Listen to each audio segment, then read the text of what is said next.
안녕하세요. 인생에서 친한 친구 3명만 있으면 성공한 거라는 이야기를 어디서 들은 적이 있어요. 그런데 저는 성공하기는 어려운지 친한 친구는 딱 1명밖에 없네요. 어릴 때부터 함께 지낸 친구 사이를 중마고우라고 하는데 그 애랑 제가 딱 그런 사이예요. 세상에 둘도 없는 서로에게는 무엇을 내주어도 아깝지 않은 사이죠. 하지만 처음 만났을 때는 이렇게 친해질 거라고 생각하지 못했어요. 그도 그럴 게 그 친구랑 저는 스타일이 완전히 달랐거든요. 성격이 너무 정반대라서 여전히 만나는 사람들 중에는 두 사람이 어떻게 친구가 됐냐며 신기해하며 물어보기도 해요. 우리가 처음 만나게 된 것은 초등학생 때였어요. 부모님 얼굴도 모르고 어릴 때 할머니한테 맡겨졌던 저는 그냥 어린 나이에 사고친 어머니 아버지가 싸우다 헤어지게 되면서 두고 도망친 거라는 이야기만 들었어요. 집 나간 자식이 밉고 야속해서 그런지 할머니는 아버지 사진도 다 태워버리고 저희 부모님에 대해서는 일절 이야기를 해준 적이 없어요. 집 나간 자식을 한 번도 그리워하지 않고 그때는 찾았는지 어쩌는지 모르지만 제가 기억할 때쯤부터는 한 번도 할머니가 부모님을 찾는 것을 본 적이 없어요. 그렇게 독한 구석이 있는 양반이라 그런지 나이 드신 몸으로 악착같이 일하면서 저 하나는 먹이며 키우셨는데 저에게 다정하게 대해준다거나 살갑게 다가와 준 적도 없어요. 다른 집 할머니, 할아버지들은 손주만 보면 내 강아지 하면서 달려오신다는데 저랑은 아주 먼 이야기였죠. 그래도 그렇게 어리광 한번 받아주지 않고 키워서 그런지 제가 독립심 하나는 끝내줬어요. 우리 할머니 성격에 내 앞가림 못하면 당장 내쫓을지도 모르겠다 싶어서 초등학생 때부터 일하는 곳 쫓아다니면서 도왔거든요.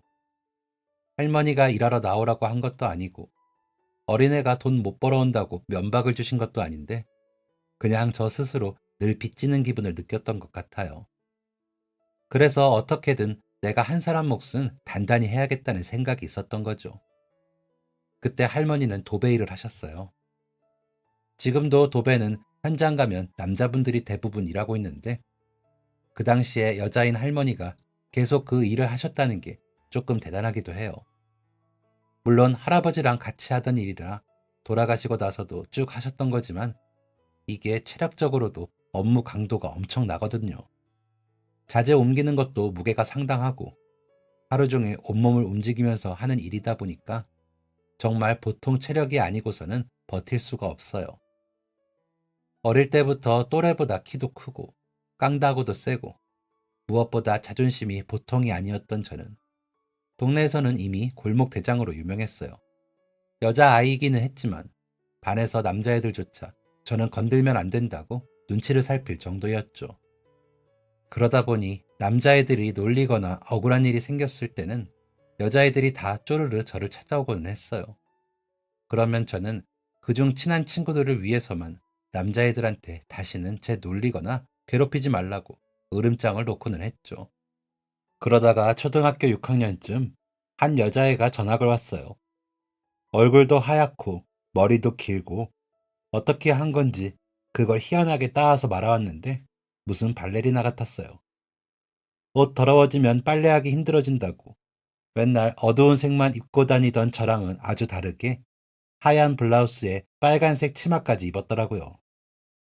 서울에서 왔다는 이야기만 들었을 때도 벌써 제 입이 삐죽거렸는데 눈앞에 웬 만화에서만 보던 인형 같은 애가 서 있으니까 괜히 심술이 났어요. 곱상하게 생긴 외모에 수줍어서 발끝을 모으며 탁탁거리는 소리까지 그냥 모든 게 다 마음에 들지 않더라고요. 어린 여자애의 마음이라는 게 참 이렇게 좁고 유치하구나 싶죠. 그때는 아마 어려서 그랬던 게 아닐까 싶어요. 지금은 진짜 안 그러거든요. 아무튼 그렇게 첫 만남부터 저한테 눈도장이 단단히 찍혔어요. 누구랑도 잘 어울리는 성격이었는데 이상하게 이제 막 전학을 와서 적응이 필요한 그 친구에게 다가가지 않게 되더라고요. 원래 제 성격이었다면 어디서 왔냐부터 시작해서 이것저것 물어보고 겉돌지 않게 놀이에도 끼워주고 했을 텐데 참 유치한 질투심이 뭔지 싶어요. 근데 또 그 친구는 엄청 조용해서 먼저 다가오지도 않더라고요. 매일 등교에서는 혼자 조용하게 앉아 있다가 집으로 돌아가고는 했어요. 근데 그 모습마저 질투심으로 가득한 제 눈에는 쟤는 뭐 저렇게 사교성도 없고 조용해 라고 생각하며 흘겨보고는 했죠. 그렇게 1년간 같은 반이었지만 이야기 한 번 제대로 나눠보지 않고 졸업을 했어요. 겨울방학 동안 할머니 따라서 일을 다니고 동네에서 친구들과 놀면서 그의 존재는 완전히 잊어버렸죠. 그렇게 중학교에 입학한 첫날, 그 애랑 같은 반이 되었더라고요. 제게 뭐 하나 잘못한 것도 없는데 괜히 인상을 찌푸렸어요. 그리고 둘이 같은 초등학교 출신 아니냐고 반 애들이 물어보는데 저는 그냥 대면대면하게 굴었어요. 그 애 역시 언제나 그랬던 것처럼 조용히 혼자 있었고요. 그런데 사건이 하나 터졌어요. 새학기가 시작되고 한 3개월쯤 지났을 때인가 중간고사를 마치고 체육대회를 했는데 그 여운이 가시지 않아 아이들은 계속 들뜬 상태였어요. 저 역시 학교의 분위기가 그러다 보니 같이 휩쓸려서 들떠있는 상태였죠. 전교생이 신난 것 같은 분위기에서도 그 애는 혼자 차분했어요. 아이들이 신나게 떠들고 있어도 혼자 조용히 책을 읽고 있었죠. 수업이 다 끝나고 제가 주번이라 마지막까지 남았어요. 교실 문을 잠그고 가야 하는데 그 애 책상에 가방만 올려진 채 모습이 보이지 않더라고요. 빨리 가야 하는데 얘는 대체 어디서 뭘 하고 있는 건지 교실에서 혼자 앉아서 기다리다가 답답함에 결국 그 애를 찾아 나섰어요. 빨리 집에 가고 싶은 마음이 커서였죠. 그렇게 복도에 딱 나왔는데 화장실 쪽에서 시끄러운 소리가 들리더라고요. 뭔가 쿠당탕하는 요란한 소리가 들리길래 자연스럽게 그쪽으로 향했어요. 여자 화장실 안으로 들어가 보니 애들 서너 명이 무언가를 둘러싸고 있더라고요. 여자애들은 약간 당황한 듯 저를 쳐다보더니 제가 무슨 일인가 싶어 기웃거리자 앙칼진 목소리로 말했어요. 뭐야? 신경 쓰지 말고 가. 네 일 아니니까 빠져. 너네 뭐해? 뭔데 그래? 아, 가라고. 저에게 나가라면서 한 명이 밀치려고 나서는 순간 애들 뒤에 숨겨져 있던 모습 하나가 보였어요. 맞아요. 바로 그 얌전한 여자애였죠. 뭐야, 너네 뭐해? 설마 너희 쟤 괴롭히냐? 아니, 괴롭히는 게 아니고 괴롭히는 게 아니면 뭔데? 야, 너 말해봐. 얘네가 너 괴롭혔지? 우리가 뭘 괴롭혔다고 그래? 우리가 너 괴롭혔어, 지금? 야, 너 지금 딱 말해. 얘네가 괴롭힌 거야? 아니, 그게 그냥 친구끼리 이야기 중이었어. 너 지금 딱 말해. 네 친구 맞아? 얘네가 괴롭힌 거면 도와줄 거고, 네가 여기서 아니라고 하면 난 그냥 돌아서서 나갈 거야. 그 애는 저와 그 아이들의 눈치를 살피며 대답을 망설였어요. 계속 눈치만 보길래 저는 그냥 제 도움이 필요 없나 보다 싶어서 화가 나기는 했지만 그냥 돌아서서 나가려고 했죠. 그런데 그때 뒤에서 그 애가 다급하게 소리쳤어요. 도와줘. 얘네 내 친구들 아니야. 모르는 애들이야. 처음으로 들어보는 그 애의 큰 목소리였어요. 저는 바로 돌아서서 그 애의 손을 잡아 끌어서 제 뒤로 숨겼죠. 그러자 그 애들은 저한테 달려들려고 했고 그 과정에서 서로 살짝 밀치면서 약간의 몸싸움이 있었어요.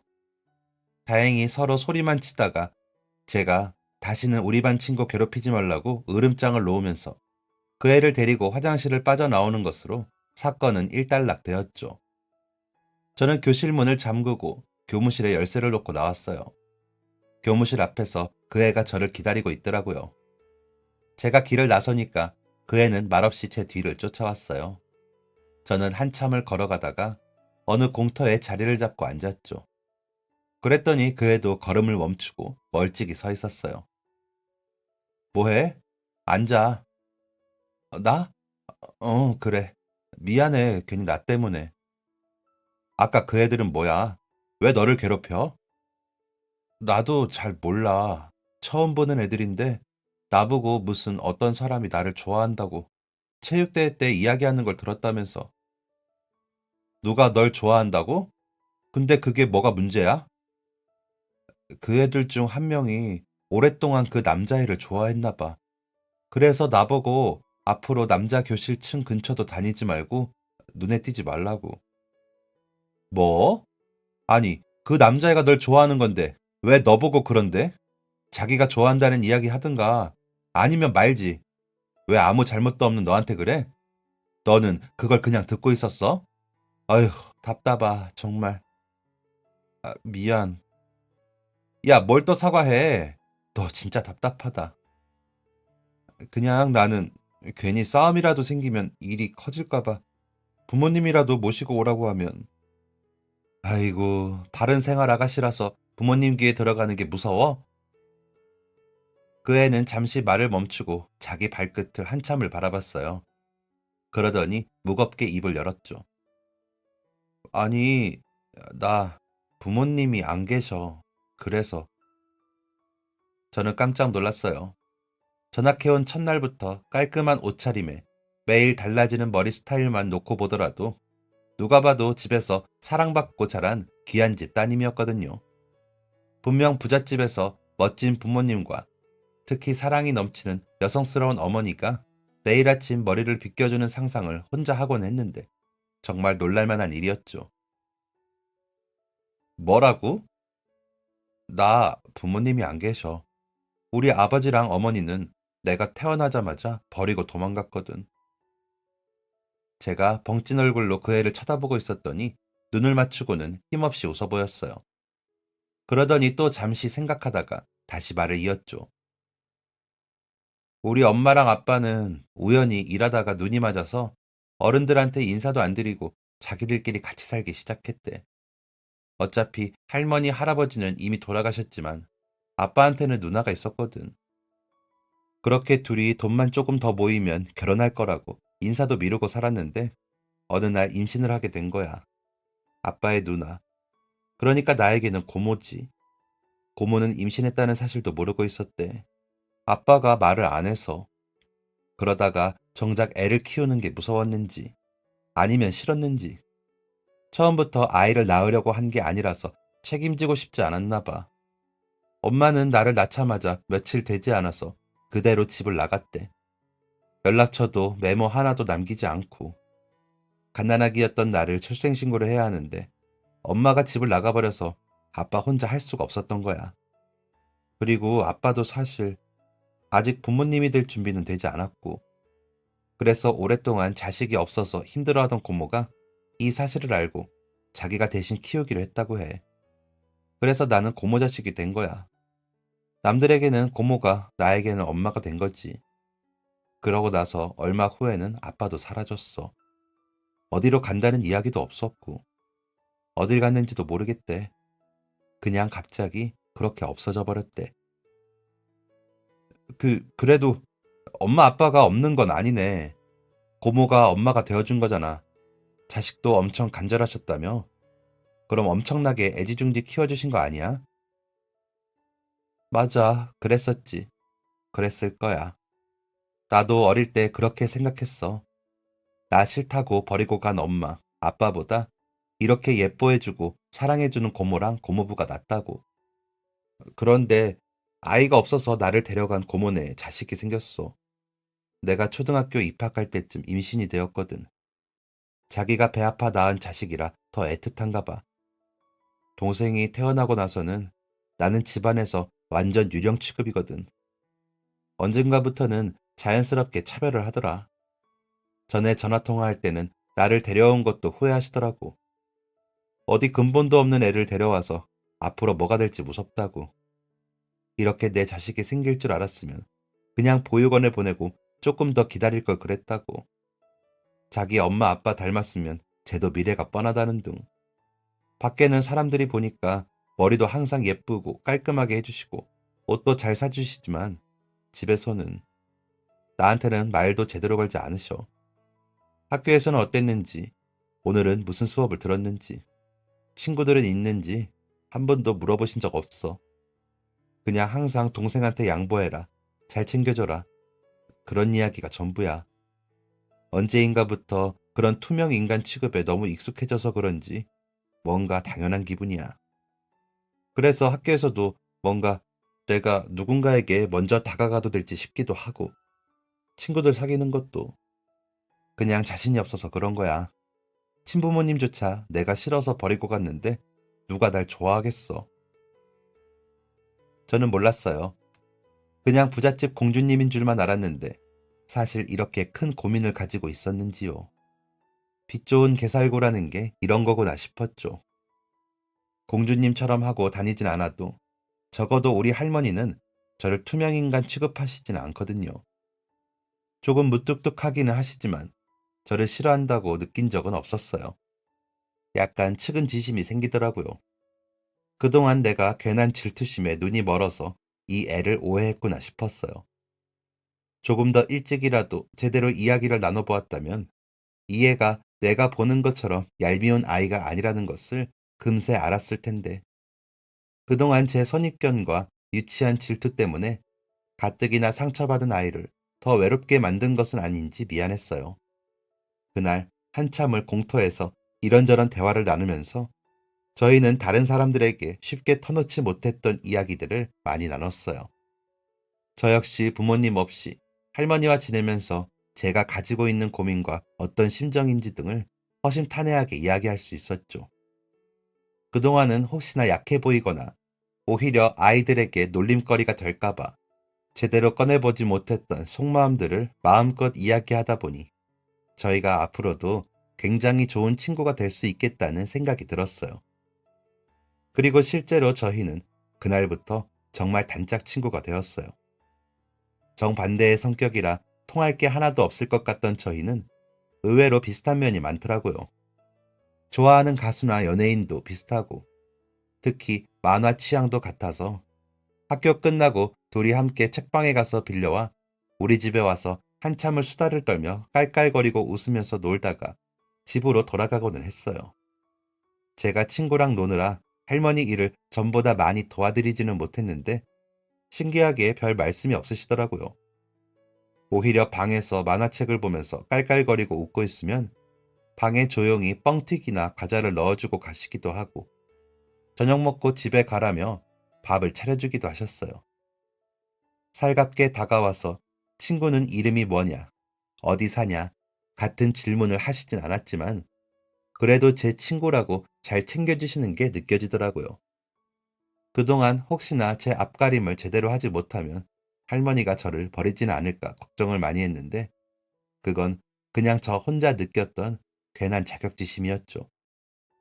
저희는 다음 학년에는 다른 반이 되었지만 그래도 점심시간이면 항상 같이 밥을 먹고 하교도 늘 같이 했어요.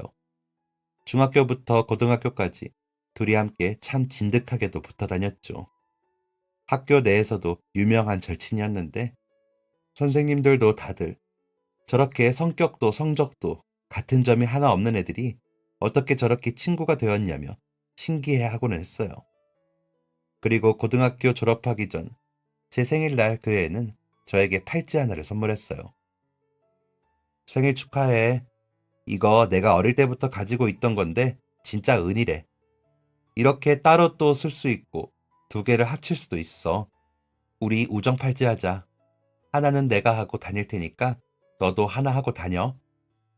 뭐야? 진짜 은? 그럼 비싼 거 아니야? 이런 거 하나를 나 줘도 돼? 그럼 내 인생에서 처음으로 생긴, 그리고 가장 친한 친구잖아. 그동안 그냥 은팔찌였는데 이렇게 너랑 같이 할 수 있어서 우리 우정의 증표가 되었는걸. 오히려 의미가 생겨서 더 좋아. 집에 있던 걸 줘서 미안. 내가 돈이 많았으면 진짜 예쁘고 좋은 거로 사줬을 텐데. 에이, 무슨 그런 소리를 해. 이것도 엄청 예쁘고 좋은데. 게다가 이런 모양 팔찌는 처음 봐. 엄청 신기하다. 게다가 너랑 이렇게 나눠 끼니까 더 좋다. 고마워. 나야말로 해준 것도 없는데. 아니야. 나한테 좋은 친구가 되어줬잖아. 나한테는 그게 가장 고마운 일인걸. 에이, 나야말로 우리가 친구가 되어서 얼마나 좋은지 몰라. 고등학교를 졸업하고 저는 본격적으로 할머니를 따라다니며 도배일을 시작했어요. 할머니는 연세 때문인지 이전보다 몸을 움직이기 많이 힘들어 하시더라고요. 어떻게 해야 할지 방법을 알려주시고 나머지는 저 혼자 척척 해나갔어요. 친구는 졸업하고 나서 지역에 있는 대학에 진학했어요. 나중에 사람들을 도와주고 싶다며 복지학과에 입학했죠. 예전에는 학교에 다니면서 매일같이 볼 수 있었는데 이제는 스케줄도 다르고 거리도 떨어져 있다 보니 전보다는 만나는 횟수가 줄어들었어요. 그래도 저희는 가장 친한 단짝이었기 때문에 서로 시간이 날 때마다 만나고는 했어요. 특히 친구는 방학이면 제가 일하는 것도 따라 나서면서 함께 시간을 보내고는 했어요. 워낙 몸이 약하고 체력도 없는 애라 큰 도움이 된 것은 아니지만 그래도 저희가 같이 시간을 보낸다는 게 중요했죠. 그렇게 각자 자신의 자리에서 꿈을 향해 열심히 나아가고 있었어요. 저는 언젠가 저만의 도배 회사를 차리는 게 꿈이었고, 친구는 전문 사회복지사가 되어 도움이 필요한 분들에게 힘이 되어주는 게 꿈이었죠. 그 무렵 대학에 가면서 친구는 완전히 본가와 연락을 끊고 있었어요. 친구가 일부러 끊었다기보다는 고모네가 끊은 것과 다름이 없었죠.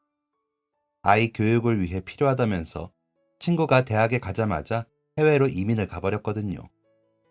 네가 성인이면 자기는 할 만큼 몫을 다 했다면서 말이에요.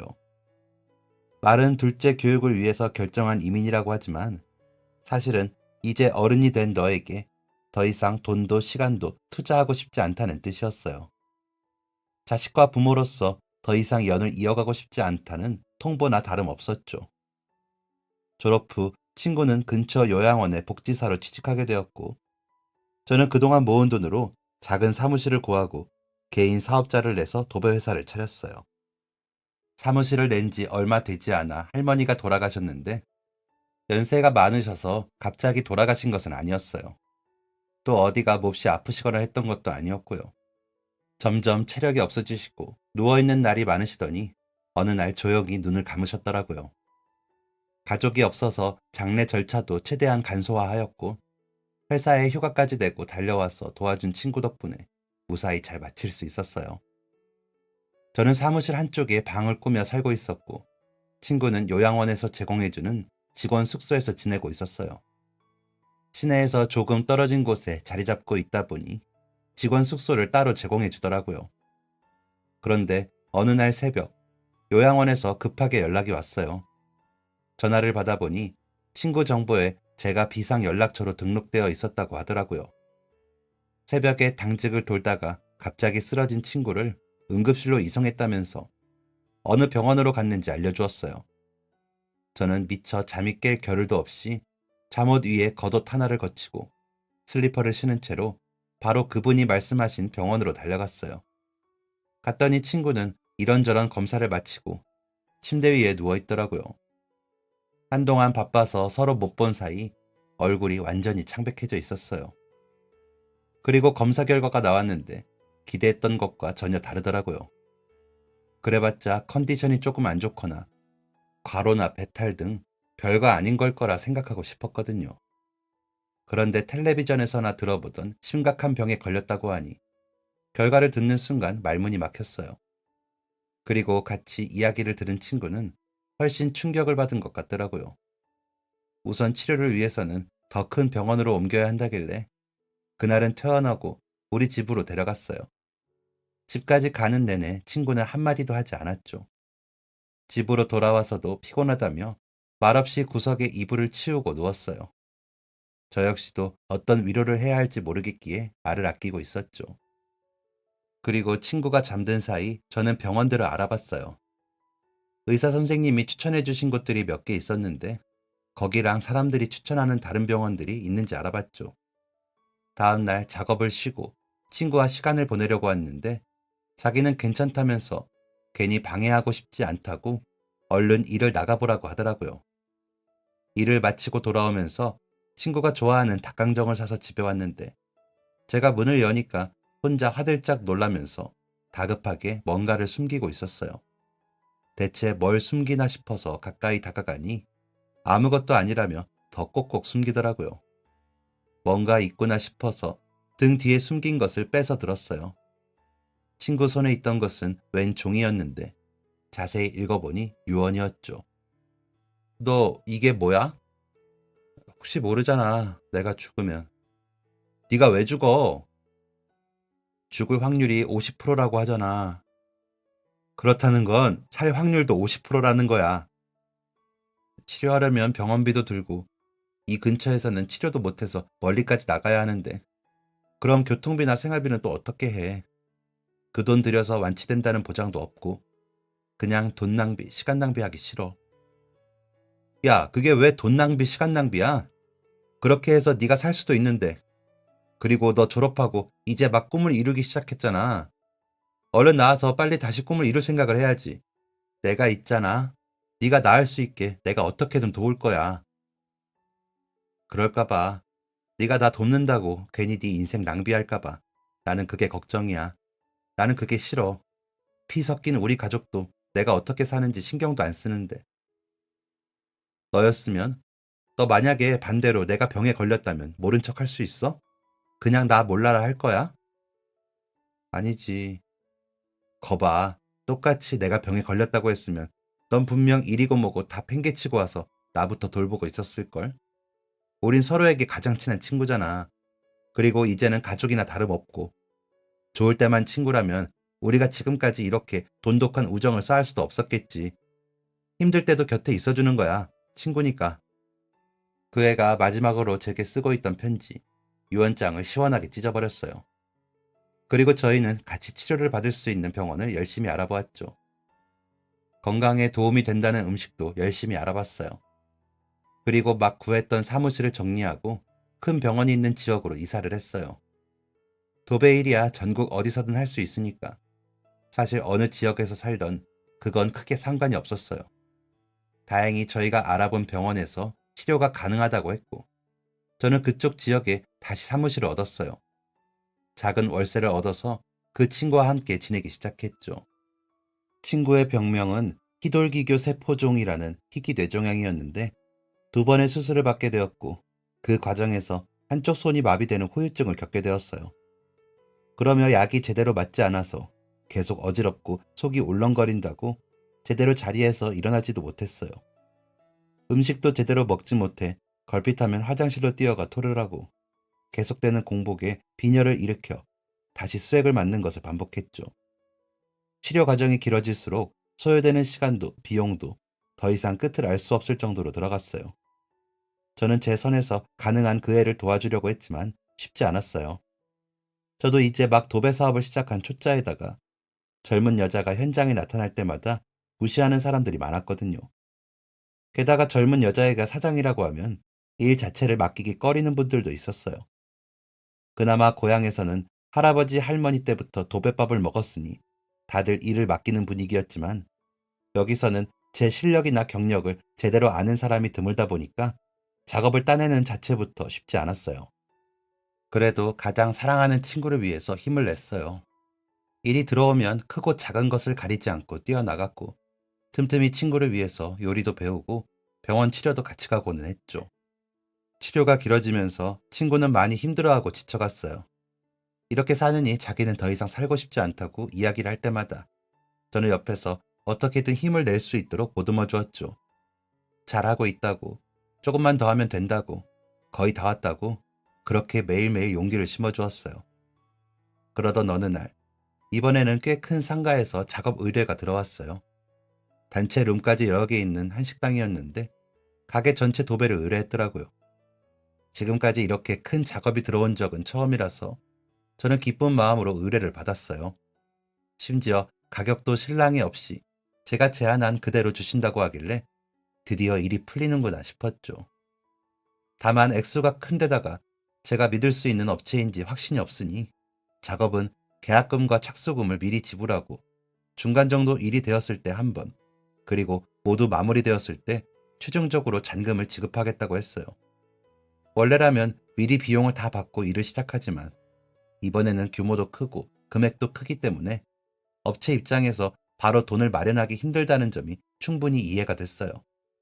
그래서 살짝 걱정이 되긴 했지만 우선 알겠다고 하고 일을 시작했죠. 처음 하는 대규모 작업이라 시작하기 전에 몇 번을 회의를 하고 필요한 내용들을 3번, 4번 이상 체크했어요. 이번 일이 앞으로 제 경력에 큰 도움을 줄 수 있다는 생각에 신중히 처리했죠. 저에게는 경력을 바꿀 수도 있는 엄청난 기회다 싶었어요. 그리고 일이 시작되었고 약속한 대로 일이 진행되면서 계약금부터 1차 작업비까지 바로 입금을 해주시더라고요.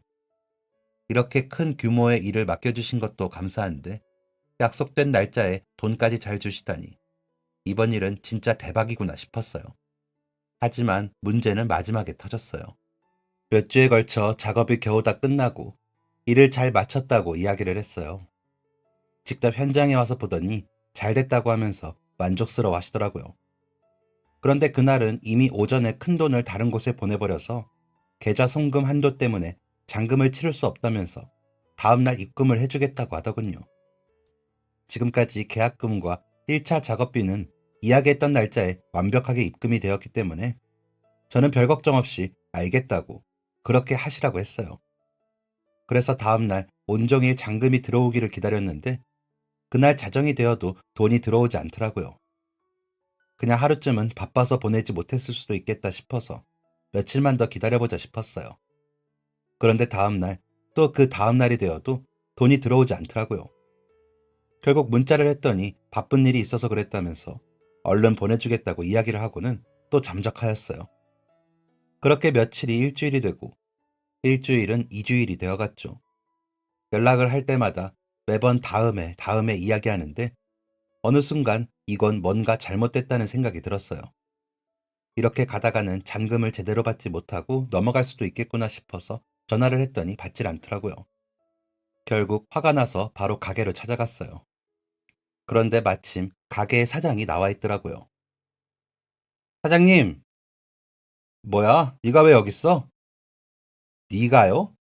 아니, 대체 잔금을 언제 보내실 거예요? 아니, 내가 급한 일이 있어서 나중에 보내준다고 했잖아. 그니까 벌써 도배 끝난 지 3주째인데 다음에 언제 보내주시냐고요? 아니, 근데 이 여자가 어디서 언성을 높여? 어? 남의 업장 찾아와서 지금 뭐 하는 거야?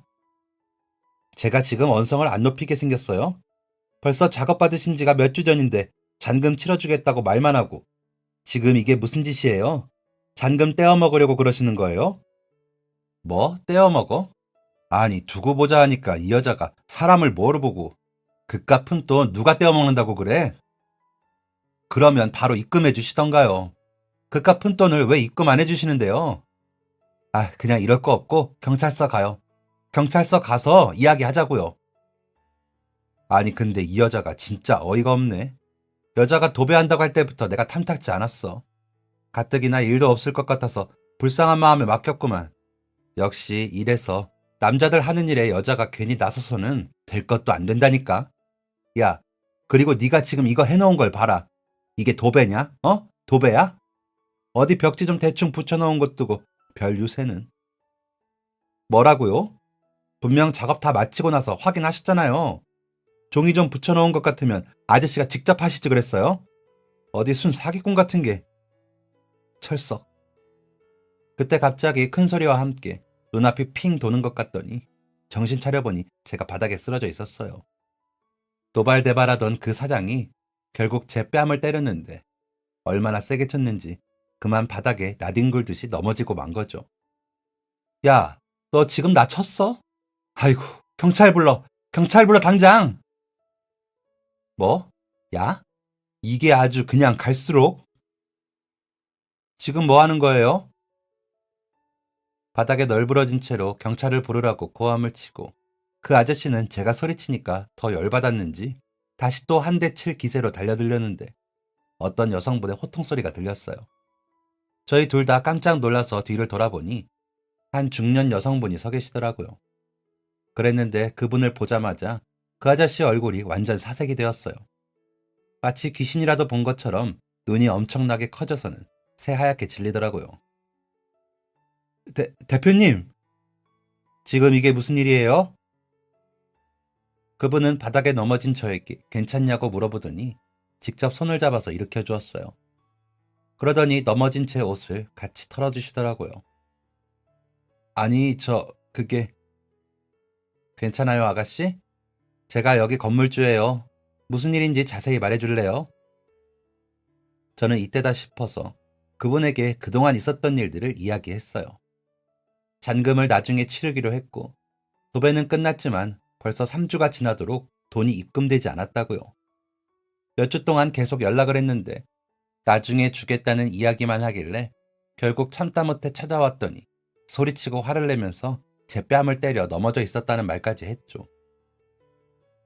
제 친구가 아파서 병원비를 내야 해서 저도 잔금이 더 미뤄지면 곤란한 상황이에요. 처음에는 좋게 말씀을 드렸죠. 한 일주일은 사정이 있을 수도 있다고 생각해서 기다려드렸는데 점점 문자에 답장도 하지 않으시고 며칠 전부터는 전화도 안 받으시더라고요. 이게 사실이에요? 그게 제가 지금 현금 사정이 조금 안 좋아서 돈 마련되면 바로 주려고 했는데 아니 이 아가씨가 업장까지 찾아와서 소란을 피니까. 그러자 건물주는 어딘가로 전화를 했어요.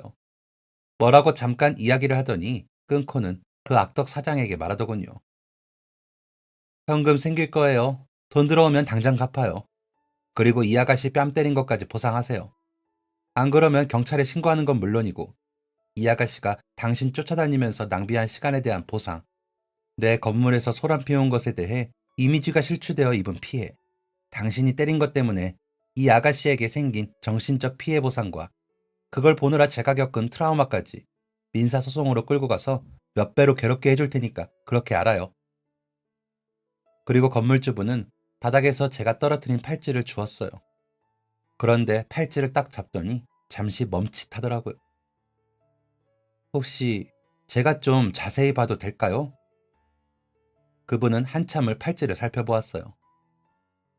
이 팔찌 아가씨 거예요? 혹시 이거 두 개가 한 세트이지 않나요? 서로 겹칠 수 있는. 어? 그걸 어떻게 아셨어요? 제가 친구 병원비 내야 한다고 말씀드렸죠? 그 친구가 어릴 때부터 제 절친이에요. 고등학교 때 제 생일이었는데 돈이 없다면서 자기 집에 있던 거라고 그걸 가져다 주더라고요. 말씀하신 것처럼 두 개가 한 세트라서 하나는 친구가 하고 있어요. 예쁘죠? 그 친구는 혹시 이 팔찌 어떻게 집에 가지고 있던 건지 말하던가요? 자세한 이야기는 저도 듣지 못했어요. 그 친구도 그냥 어릴 때부터 가지고 있던 거라고. 엄마 물건인 것 같다고 하는 정도만. 그 친구 혹시 지금 어디 있나요? 제가 만나볼 수 있을까요? 저는 당황스럽기는 했지만 그분의 표정을 보니 뭔가 대단한 사연이 있는 것 같아 차마 거절할 수 없었어요. 그래서 전화를 해보니 마침 친구는 집에 있다고 하더라고요. 그래서 친구에게 간단하게 사정을 이야기하고 건물주분을 모시고 우리 집 앞 카페로 갔어요. 집에서 가까워서 먼저 내려와 기다리던 친구를 보더니 그분은 갑자기 걸음을 멈추시더라고요. 잠시 걸음을 멈추시고 고개를 떨구시더니 다시 아주 천천히 걸으며 카페 안으로 들어갔어요. 그러더니 친구의 얼굴을 감싸고는 막 우시더라고요. 이 팔찌, 이 팔찌 아가씨 엄마가 준 거예요? 네? 그걸 어떻게? 이 팔찌 제 거예요. 제가 우리 딸한테 남겨준 건데. 네? 이거 어릴 때 저희 엄마가 집 나가기 전에 유일하게 남겨주신 거라고 들었어요. 제가 쌓여있던 이불 안쪽에 들어있었다고. 제가, 제가 넣어둔 거예요. 집 나오기 전에 우리 딸 포대기에.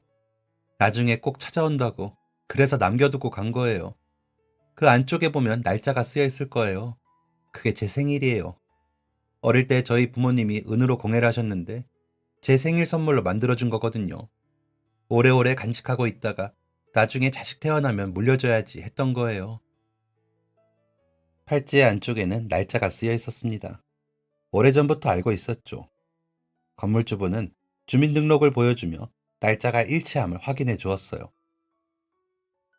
엄마? 진짜 제 엄마예요? 네. 아니, 그래, 딸. 우리 딸. 그동안 얼마나 보고 싶었는지 모른단다. 정말 하루도 생각하지 않은 날이 없어. 매일 너를 보고 싶어서 그리워했단다. 엄마, 엄마, 왜 이제야 나타났어요? 왜 그동안 내가 얼마나 힘들었는데 미안해. 정말 미안해. 그런데 너를 찾을 방법이 없었어. 네 아빠는 같이 살게 된 지 얼마 되지 않고부터 나를 심하게 대했어. 나가면 항상 다른 남자 만나고 왔냐고 정신적으로 닥달을 하고 심할 때 화가 나면 물건을 던지고 나에게도 손을 댔어. 당장 도망가고 싶었지만 뱃속에 네가 있었고 태어나자마자 아빠 없는 아이로 만들 수가 없어서 꾹 참았단다. 그런데 네가 태어나고 나서도 나보고 자기 아이가 맞냐고 소리를 지르더구나. 그러면서 또 손을 대려고 하는데 도저히 참을 수가 없어서 집을 나왔어. 그런데 다시 돌아갈 용기가 생기지 않더라고. 아이 낳은 지 얼마 되지도 않을 때라 일단 몸이라도 좀 추슬러서 돌아가야겠다 싶었어. 저런 아빠라면 너한테 오히려 없는 게 나을지도 모른다고. 일단 건강을 좀 회복하면 돌아가서 너를 데리고 나오려고 했어. 그런데 며칠 후 다시 집에 찾아갔더니 네가 온데간데 없더구나. 네 아빠는 어디로 사라졌는지 연락도 되지 않고 주변을 아무리 수소문해봐도 너에 대해 안다는 사람이 없었어.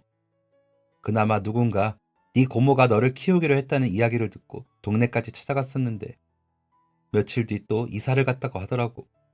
그 후로 영영 네 소식을 알 수가 없었어. 내 호적에 등록된 게 아니니 어디서도 찾을 길이 없었단다. 그런데 이렇게 너를 다시 만나다니 이게 혹시 꿈은 아니겠지? 그래서였구나. 어릴 때 고모가 여기저기 이사를 많이 다녔어요. 그때는 그냥 고모부 일 때문이라고만 들었는데 사실 엄마가 찾아올까 봐 그런 거군요. 아빠는 얼굴도 본 적이 없어요. 태어나서 얼마 지나지 않아 고모한테 데려다 주고 그 뒤로 다시는 볼 수 없었거든요. 소식도 들어본 적 없어요. 너를 버리려던 게 아니야. 정말이야. 엄마는 너랑 같이 살고 싶었어. 그래서 너를 데리러 다시 갔던 건데. 그래도 미안하다. 엄마가 미안해. 잠시라도 너를 두고 가는 게 아니었는데. 어떻게든 너를 데리고 나갔어야 하는 건데. 미안하다. 미안해. 정말 미안해. 두 사람은 서로 끌어안으면서 한참을 울었어요. 그리고 아주머니는 저를 보더니 정말 고맙다고 제 덕분에 다시 만나게 된 거라면서 고개를 푹 숙여서 인사를 하더라고요. 집을 나간 후 아주머니는 해보지 않은 일 없이 아주 악착같이 사셨다고 해요. 어떻게든 돈을 많이 벌어서 언젠가 딸을 찾아서 행복하게 살겠다는 생각으로 열심히 살았고, 그렇게 모은 돈으로 펀드를 투자했는데 그게 생각보다 좋은 결과를 얻었다고 하더라고요. 그리고 그 후 건물을 하나 샀는데 그게 또 생각보다 잘 되어서 팔고 또 다른 건물을 사고 그러다 보니 상가도 재산도 금세 불어났다고 하네요. 친구는 엄마를 찾아서 매일 행복한 하루를 보내고 있는데요. 어머니가 재력까지 빵빵해서 친구에게 가장 좋은 병원에서 제일 유명한 선생님께 치료받을 수 있도록 했고, 후유증이 완전히 사라지고 지금까지 재발 없이 잘 지내고 있어요. 그리고 그 사장은 제가 고소를 했습니다. 알고 보니 제가 뺨을 맞던 그날 친구의 어머니가 전화하면서 보낸 돈으로 제 밀린 대금을 갚게 하고 그 돈은 다음 달에 갚거나 보증금에서 까겠다고 했다고 하네요. 뺨을 때린 부분은 제가 고소를 했고 그 악덕 사장은 합의를 하자고 계속 연락이 와 500만 원에 합의를 해줬고요. 그리고 친구를 잘 둔 덕분에 저에게도 좋은 소식이 생겼는데요. 아주머니가 상가에 자리 하나를 사무실로 쓸 수 있도록 주셨거든요. 처음에는 몇 번이나 거절했지만 친구도 아주머니도 그동안 제가 해준 것에 비하면 아무것도 아니라며 평생 월세까지 받지 않는 조건으로 사무실을 내주셨어요. 덕분에 저는 넓은 자리에서 저희 도배 업체 사무실을 차리게 되었는데요. 일단 간판을 크게 달고 나니 주변에서 눈에 띄어서 그런지 이전보다 의뢰도 더 많이 들어오더라고요. 게다가 아주머니가 몇 개의 건물을 가지고 있는 건물주다 보니 혹시나 도배가 필요한 업체가 생긴다면 바로 저를 소개해 주셨는데요. 덕분에 이전보다 사업도 나날이 성장하고 있고 힘든 치료를 계속하면서 삶에 대한 의지를 잃었던 친구도 지금은 건강해져 엄마랑 행복한 하루를 보내고 있어요. 긴 사연 들어주셔서 감사합니다. 여러분들의 인생에도 행운이 찾아오기를 바랍니다. 지금까지 사연 들어주셔서 감사합니다. 사연이 재밌으셨다면 구독과 좋아요를 눌러주세요. 감사합니다. 안녕히 계세요.